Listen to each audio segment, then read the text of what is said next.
Vamos olhar agora um pouco mais de perto para os problemas de segurança e como é que a gente pode melhorar a gestão disso, melhorar a governança disso. Primeiro, gente, é importante entender que para fazer uma boa governança, a gente tem que começar olhando para risco, né?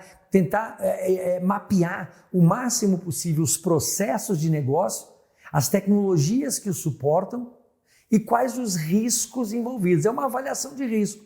Risco é uma área do conhecimento que a gente já já caminhamos bastante, né? O pessoal de projetos, por exemplo, tem várias frameworks, metodologias para fazer gestão de risco. O próprio risco cibernético, a gente também tem vários mecanismos para fazer isso, avaliar risco. Não adianta nada a gente avaliar risco se na hora de tratar o risco, porque dentro de uma boa metodologia de risco, a gente primeiro identifica, né, e depois trata o risco. Não adianta nada a gente querer fazer isso sem engajamento de alta gestão. E a gente já sabe, do ponto de vista de governança, de gestão de tecnologia, governança de segurança, se não houver envolvimento de alta gestão, a gente vai ter muito mais dificuldade para fazer isso. Legal. Então,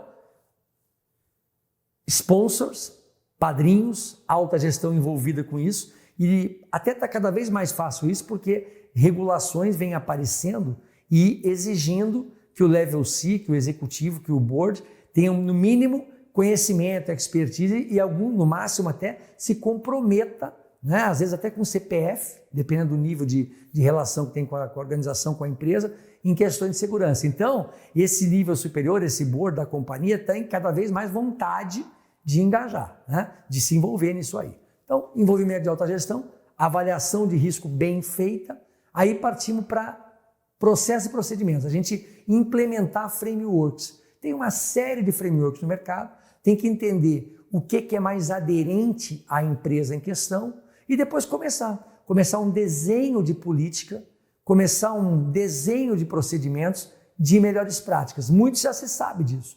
Dentro disso, a gente faz, por exemplo, um programa de continuidade de negócio, né? É uma metodologia já conhecida.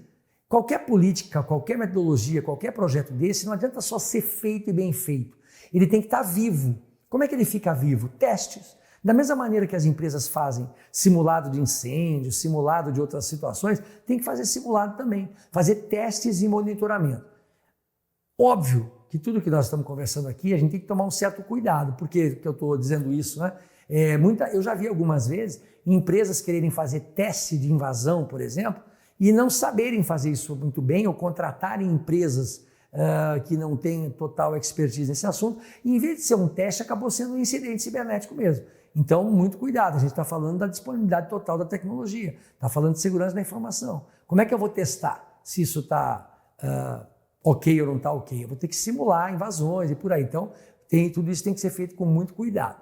Como tudo muda muito rapidamente, a gente está num tempo que é muito volátil. A gente sabe, Zygmunt Bauman, sociólogo, né, ele já contou para a gente lá no passado, quando ele era vivo, né, com seu livro lá, Modernidade Líquida, por exemplo, tudo é muito líquido, muito fluido, e os contextos também, as ferramentas também, os tipos de ataque também, o modus operandi do crime também. Então a gente tem que estar sempre se adaptando, sempre estar atento a esse assunto. Segurança não é alguma coisa que a gente faz uma vez só e depois vai rever, como um planejamento estratégico, né, que as empresas fazem ou faziam a mais longo prazo, né?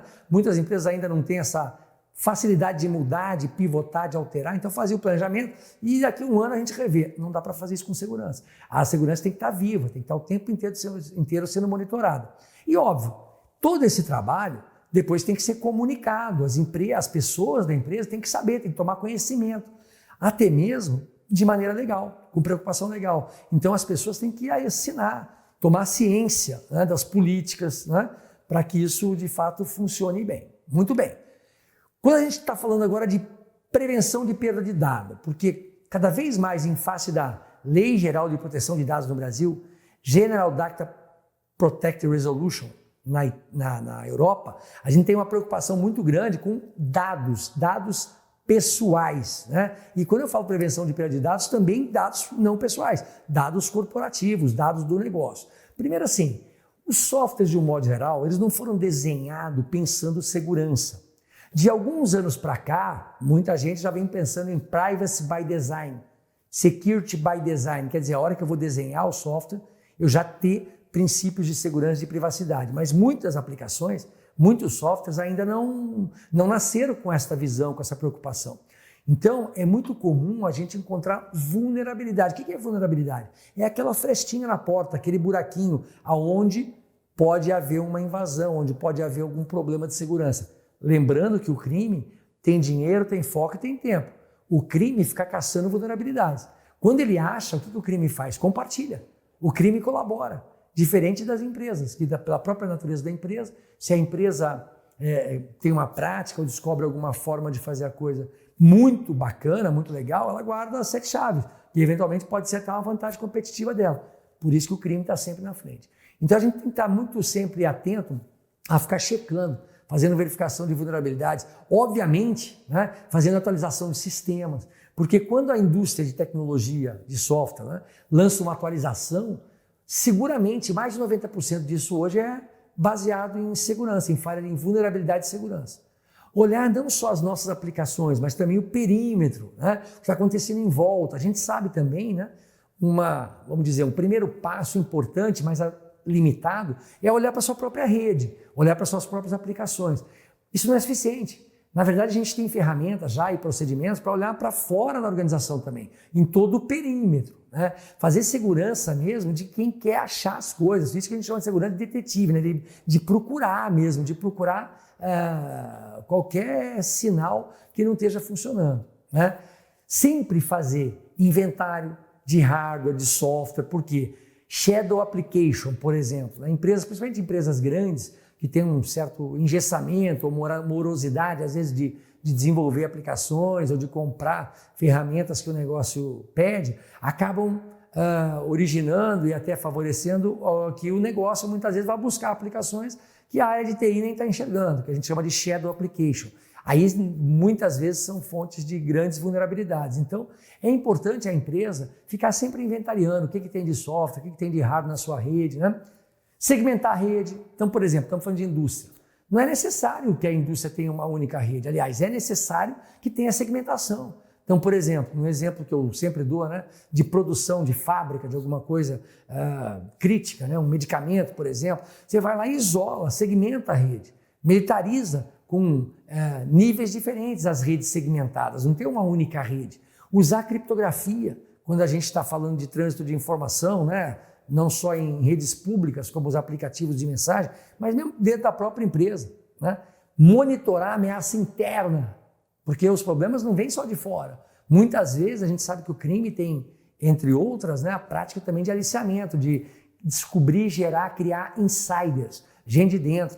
Então o que eu posso, né, dentro tá fazendo para olhar, para cuidar, né, da rede, dos equipamentos, né? E não olhar só para as coisas novas, para as inovações, para aquilo que está chegando, mas olhar também para sistemas antigos, que a gente chama de sistemas legados, né?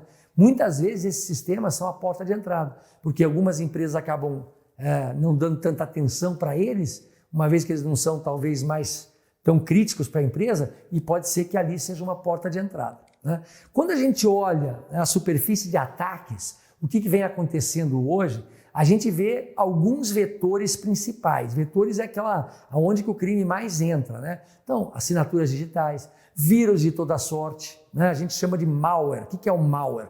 Malware é um software malicioso, né? Cavalo de Troia. O que é cavalo de Troia? É aquele trojan, né? Que você está pensando que você está baixando alguma coisa e, na verdade, você não está baixando só aquilo que você está pensando. Dentro vem ali uma linha de código, alguma coisa ali que é maliciosa, né? Softwares maliciosos que têm a visão de ficar lá dentro espionando, e aí fica uma situação de comando e controle. Então alguém de fora, crime, está olhando para dentro da sua rede, tudo que está acontecendo, eventualmente extraindo dados ou só observando, é o que a gente chama de spyware. Adware é quando você vem dentro de propagandas, você entra no site, entra na internet de um modo geral, pode estar dentro de uma propaganda, está entrando ali também algum software malicioso. Esse tipo de vetor que a gente chama de man in the middle, o que é isso? Muitas vezes o crime ele se coloca no meio entre eu e o meu banco, eu e a outra empresa. E aí eu penso que eu estou falando com a empresa, eu penso que eu estou falando com o banco, mas na verdade alguém está no meio. Lá no passado remoto, fisicamente, a gente lembra de o crime físico, não digital, né? colocar nos bancos, nos caixas eletrônicos, o que se chamava de chupa-cabra. O que que era? Era um hardware que ele ficava no meio ali. Então você pensava que estava dando a senha lá para o caixa eletrônico, mas na verdade você estava alimentando um hardware que estava ali escondidinho. Isso até hoje, em alguns lugares, a gente ainda acha. E os mais variados aí, né, tipos de software maliciosos. E também os ataques de negação de serviço. O que é o DDoS? É um ataque de negação de serviço descentralizado, usando botnets. E tem também o ataque de negação de serviço vindo por servidores, né? Normalmente em lugares difíceis de rastrear. Então esses são os principais vetores. Houve um tempo no passado que a gente já entendeu e já recomendou que não se use pendrive, por exemplo, que pendrive era um vetor dos mais conhecidos. Aqui nem está na minha fala aqui, porque isso já é passado. Hoje, cada vez mais, o crime vai sofisticando, vai criando novos vetores, né? Que tipo de incidente? O que o crime tem feito?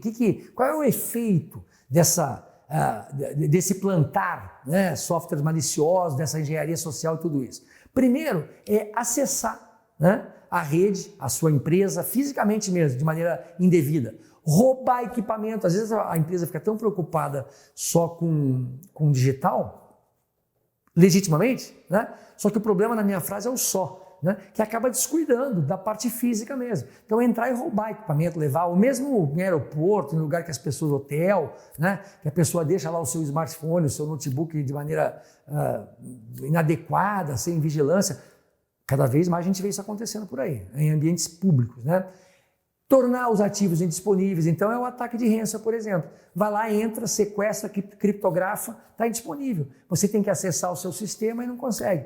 É só fazer uma pesquisa na internet, você vai ver inúmeros casos públicos, né, disso que vem acontecendo ao longo dos anos, com bilhões de prejuízo em termos de países, né, falando dos Estados Unidos, falando de Brasil. Então, assim, esse é um tipo de incidente cada vez mais comum, não só para a grande empresa, para a pequena e média também.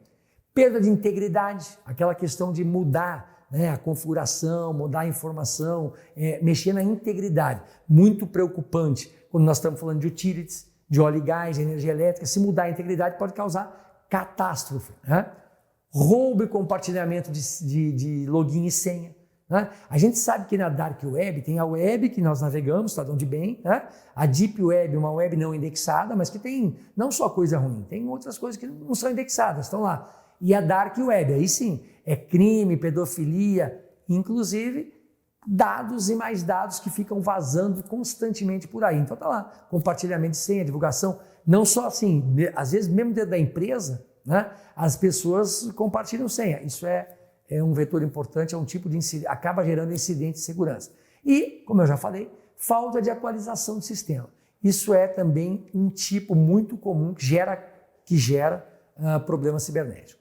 Então, gente, 100% seguro não tem. A gente tem que ficar muito atento e elevar o nível de cuidado que a gente tem.